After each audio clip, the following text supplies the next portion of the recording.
அனைவருக்கும் வணக்கம். அனுமான பகுப்பாய்வு இன்ஃபரன்ஷியல் அனாலிசிஸ். இவ்வீடியோவானது பின்வரும் விடயங்களை விளக்குகிறது. தீர்மான விதிகள் டெசிஷன் ரூல்ஸ், ஒருமுனை பரிசீலனை மற்றும் இருமுனை பரிசீலனை one tail test and two tail test, கருதுகோள் பரிசீலனை படிமுறைகள் ஸ்டெப்ஸ் இன் ஹைபோதீசிஸ் டெஸ்டிங். கருதுகோளை ஏற்றுக்கொள்ளல் அல்லது நிராகரித்தல் தொடர்பான தீர்மானங்களை மேற்கொள்வதற்கு சில தீர்மான விதிகள் பின்பற்றப்படுகின்றன.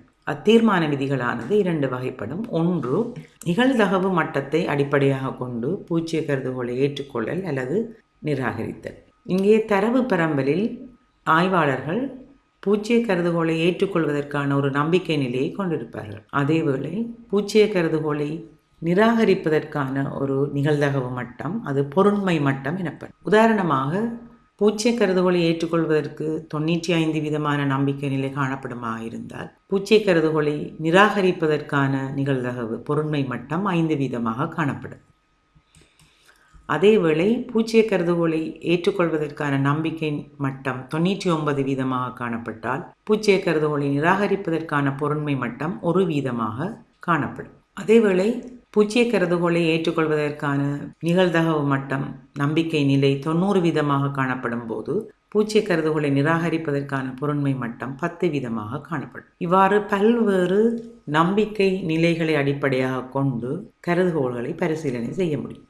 இங்கே நம்பிக்கை நிலை, பொருண்மை மட்டம் இரண்டையும் அடிப்படையாக கொண்டு கருதுகோளை எவ்வாறு பரிசீலனை செய்யலாம் என்று பார்ப்போம். இங்கே நம்பிக்கை நிலையானது பொதுவாக ஆய்வாளர்கள் பூஜ்ய கருதுகோளை ஏற்றுக்கொள்வதற்கான நம்பிக்கை நிலையினை 95%, நிராகரிப்பதற்கான பொருண்மை மட்டத்தை 5% கொண்டிருப்பர். இங்கே பொருத்தமான தரவு பரிசீலனைகள் செய்ததன் பின்னர் பெறப்படுகின்ற பொருண்மை பெருமானம், நிகழ்தகவு பெருமானம், அதாவது பூஜ்ய கருதுகோளை நிராகரிப்பதற்கான பொருண்மை பெருமானமானது பெறப்படும். இப்பொருண்மை பெருமானமானது நிராகரிப்பதற்கு ஏற்கனவே ஆய்வாளர்கள் எடுத்துக்கொண்ட பொருண்மை மட்டத்தை விட குறைவாக இருக்குமாக இருந்தால் பூஜ்ய கருதுகோளானது நிராகரிக்கப்படும். பொருண்மை மட்டமானது, அதாவது நிராகரிப்பதற்காக எடுத்துக்கொண்ட நிகழ்தகவு மட்டத்தை விட பெற்றுக்கொள்ளப்பட்ட பொருண்மை பெருமானமானது குறைவாக இருந்தால் பூஜ்ய கருதுகோள் நிராகரிக்கப்பட்டு ஆய்வு கருதுகோள் ஏற்றுக்கொள்ளப்படும்.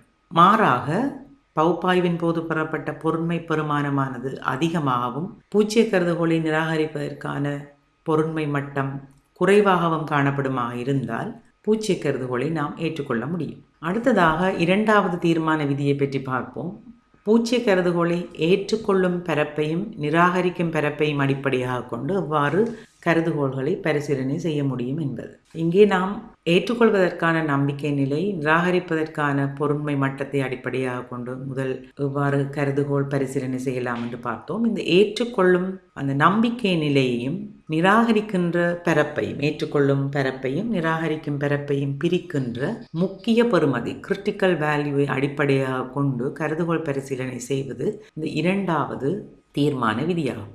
இங்கே முக்கிய பெறுமதி என்பது ஏற்றுக்கொள்ளும் பரப்பையும் நிராகரிக்கும் பரப்பையும் பிரிக்கின்ற பெருமானமாகும். இப்பெருமானமானது ஏற்றுக்கொள்ளும் நம்பிக்கை நிலையை அடிப்படையாகவும் நிராகரிக்கும் நிகழ்தகவு மட்டத்தையும் அடிப்படையாக கொண்டு கணிப்பீடு செய்யப்படும். இதனை நாம் புள்ளி விவர புத்தகங்களில் காணப்படும் அட்டவணைகள் மூலம் பெற்றுக்கொள்ளலாம். அதேவேளை பொருத்தமான தரவு பகுப்பாய்வினை மேற்கொண்டு இந்த முக்கிய பெறுமதிகளானது கணிப்பீடு செய்யப்படும். அக்கணிப்பீடு செய்யப்படுகின்ற முக்கிய பெறுமதிகளானவை நாம் எவ்வாறான பரிசீலனையை மேற்கொள்கின்றோம் என்பதை பொறுத்து பெறப்படும். அது டி வேல்யூ அல்லது எஃப் வேல்யூ வெவ்வேறு விதமான புள்ளியியல் பெறுமதிகளாக காணப்படலாம். இங்கே கணிப்பீடு செய்யப்பட்ட பெறுமதிகளானவை ஏற்றுக்கொள்ளும் பரப்பிற்குள் காணப்படுமாக இருந்தால் பூஜ்ய கருதுகோளானது ஏற்றுக்கொள்ளப்படும். மாறாக, இக்கணிப்பீடு செய்யப்பட்ட புள்ளி விவரம் பெறுமதியானவை நிராகரிக்கும் பரப்புக்குள் காணப்பட்டால் பூஜ்ய கருதுகோளானது நிராகரிக்கப்படும். இங்கு இரண்டு தீர்மான விதிகளை அடிப்படையாக கொண்டு கருதுகோள் பரிசீலனை மேற்கொள்ளும் போதும் ஒரே விதமான முடிவுகளையே நாம் பெறக்கூடியதாக இருக்கும். இங்கே நம்பிக்கை மட்டம், பொருண்மை நிகழ்தகவு மட்டம் மற்றும் முக்கிய பெறுமதிகள் தொடர்பான விவரங்களை பார்க்கலாம். இங்கே 99 வீதமான நம்பிக்கை மட்டத்தை கொண்டிருந்தால் பொருண்மை நிகழ்தகவு மட்டம் 1 வீதமாகவும் முக்கிய பெறுமதியானது 2.58ஆகவும் காணப்படும். இவற்றை நாம் புள்ளிவிவர புத்தகங்களில் பெற்றுக்கொள்ளலாம்.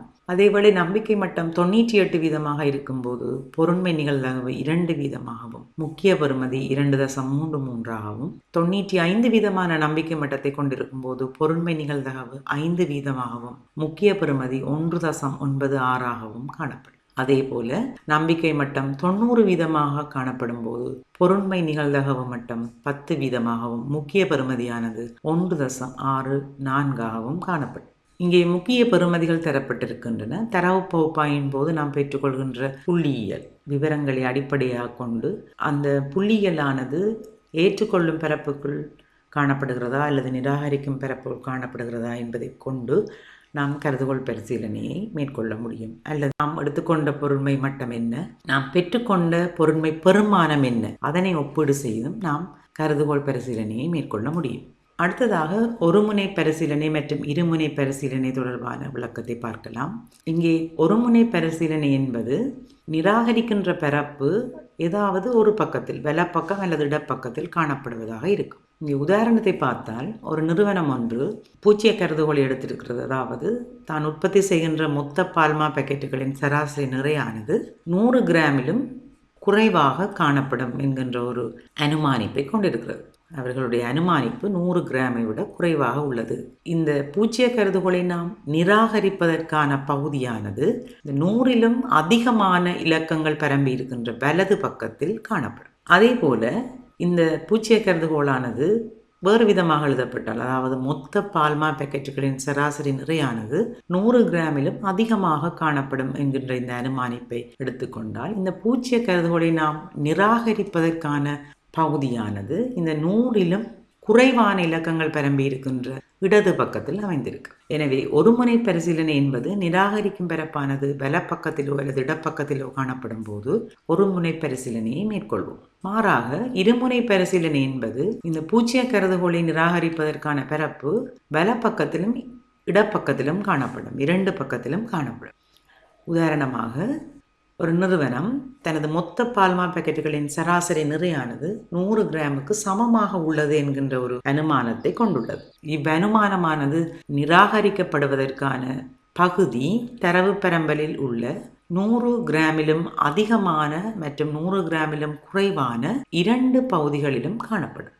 எனவே இது இருமுனை பரிசீலனை எனப்படும். அடுத்ததாக கருதுகோள் பரிசீலனை படிமுறைகள் பற்றி பார்ப்போம். கருதுகோள் பரிசீலனை படிமுறைகளை நாம் பின்வரும் 7 படிமுறைகள் ஊடாக நாம் மேற்கொள்ளலாம். 1. ஆய்வின் நோக்கத்தை தெளிவுபடுத்தல். 2. பூச்சிய கருதுகோளை எழுதுதல். 3. அதற்கு எதிர்மறையான மாற்று கருதுகோளை அல்லது ஆய்வு கருதுகோளை எழுதுதல். 4.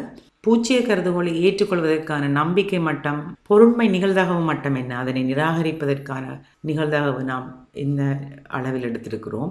ஏற்றுக்கொள்ளும் பரப்பையும் நிராகரிக்கும் பரப்பையும் பிரிக்கின்ற முக்கிய பெறுமதி என்ன என்பவற்றையும் நாம் தீர்மானித்தல் வேண்டும். பின்னர் பொருத்தமான தரவு பகுப்பாய்வை மேற்கொள்ள வேண்டும்.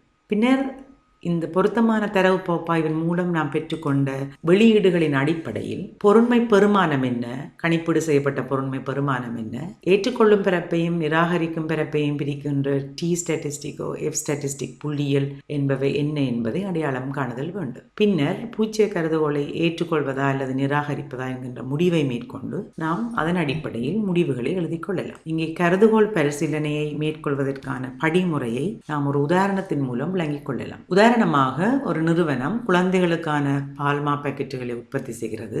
ஒரு பால்மா பாக்கெட்டின் நிர்ணயிக்கப்பட்ட நிறையானது 680 கிராம் ஆகும். இந்நிறுவனம் நாளாந்தம் 10,000 அலகுகளை உற்பத்தி செய்கிறது. இந்நிறுவனத்தின் செயற்பாட்டு முகாமையாளர் தமது உற்பத்தி தொடர்பான தர நிர்ணயத்தில் முழுமையான நம்பிக்கை கொண்டிருக்கிறார். இதனை நிரூபிப்பதற்காக அவர் தாம் உற்பத்தி செய்த பால்மா பாக்கெட்டுகளில் இருந்து 100 பால்மா பாக்கெட்டுகளை எழுமாற்றாக தெரிவு செய்து அவற்றின் நிறைகளை பதிவு செய்திருக்கிறார். எனவே இந்த எழுமாற்றாக தெரிவு செய்யப்பட்ட 100 பால்மா பாக்கெட்டுகளின் நிறைகளை அடிப்படையாக கொண்டு அவர்களுடைய முழுமையான பால்மா உற்பத்திகளின் சராசரி நிறையானது இவர்களுடைய அனுமானிப்புக்கு ஏற்ற மாதிரி இருக்கின்றதா என்பதை நாம் இந்த படிமுறைகள் ஊடாக அறிந்து கொள்ள முடியும். இங்கே முதலாவதாக ஆய்வின் அல்லது பரிசீலனைக்கான நோக்கத்தை அறிந்து கொள்ள.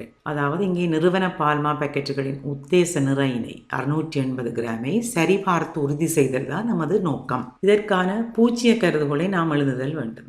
பூச்சிய கருதுகோளானது எந்த ஒரு பக்கச்சார்பும் இல்லாமல் நியாயமான நிகழ்வு நடைபெறும் என்கின்ற அனுமானிப்போடு எழுதப்படுகிறது. அதாவது பால்மா பாக்கெட்டுகளின் சராசரி நிறை 680 கிராமுக்கு சமமாக இருக்கிறது. அதனை குறியீட்டு வடிவத்தில் இங்கே நாம் எழுதுகிறோம். அதாவது முழு மொத்த பால்மா உற்பத்திகளின் சராசரி நிறையானது 680 கிராமுக்கு சமமாக இருக்கின்றது என்கின்ற இந்த பூச்சிய கருதுகோளை நாம் எழுதுகிறோம். அடுத்ததாக இந்த பூச்சிய கருதுகோளுக்கு எதிரான மாற்று கருதுகோளை அல்லது ஆய்வு கருதுகோளை எழுத வேண்டும்.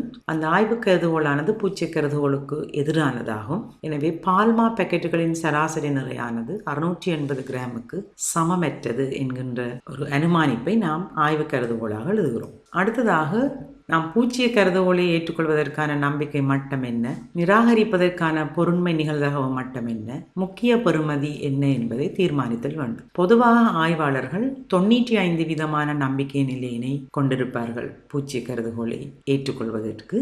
எனவே இங்கே அதனை பூச்சிய கருதுகோளை நிராகரிப்பதற்கான பொருண்மை மட்டம் 5% காணப்பட்டது. இந்த 95%ஐயும் 5%ஐயும் பிரிக்கின்ற அந்த முக்கிய பெறுமதியானது 1.96 காணப்படும். இந்த 3 விடயங்களையும் நாம் ஏற்கனவே தீர்மானித்து விட்டோம். அடுத்ததாக பொருத்தமான தரவு பகுப்பாய்வினை மேற்கொள்ள வேண்டும். இங்கு பொருத்தமான தரவு பகுப்பாய்வு என்னும் போது ஒன் சாம்பிள் டி டெஸ்ட், ஒரு மாதிரி டி பரிசீலனை என்பதாகும். அதாவது குடித்தொகையிலிருந்து ஒரு குறிப்பிட்ட மாதிரியை தெரிவு செய்து நாம் அதனை பரிசீலனை செய்ய போகின்றோம். இந்த ஒரு மாதிரி பரிசீலனை தொடர்பான மேலதிக விளக்கங்களை நீங்கள் அடுத்த வீடியோவில் பார்க்கலாம்.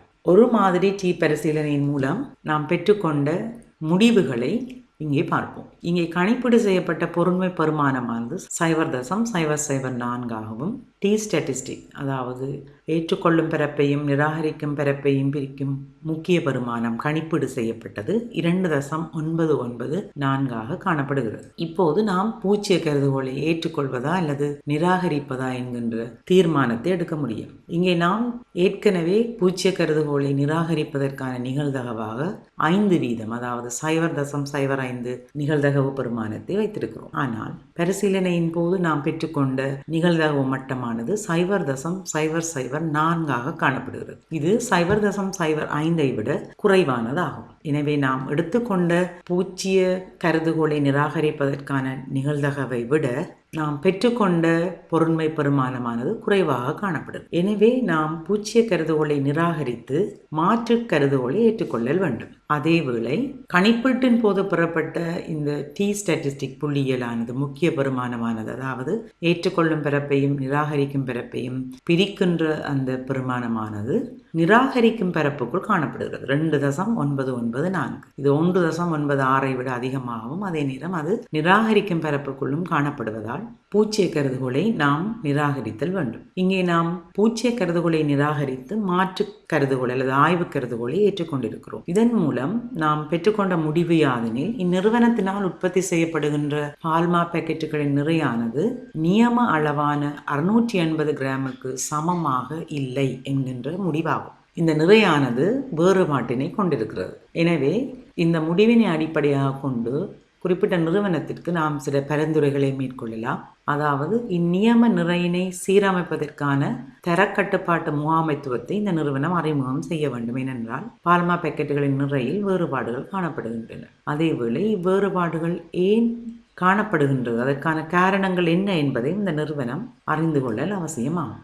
இதுவரையும் நீங்கள் பின்வருவன தொடர்பாக அறிந்துள்ளீர்கள். அதாவது கருதுகோள் பரிசீலனையின் போது பின்பற்றக்கூடிய 2 தீர்மான விதிகள், ஒருமுனை பரிசீலனை என்றால் என்ன, இருமுனை பரிசீலனை என்றால் என்ன, மற்றும் கருதுகோள் பரிசீலனையை எவ்வாறு மேற்கொள்ளலாம், அதற்கான படிமுறைகள் என்ன என்பதை ஒரு உதாரணத்தின் மூலம் விளங்கிக் கொண்டீர்கள். அடுத்த வீடியோ பதிவில் உங்களை சந்திக்கும் வரை உங்களிடமிருந்து விடை பெறுகின்றேன். நன்றி, வணக்கம்.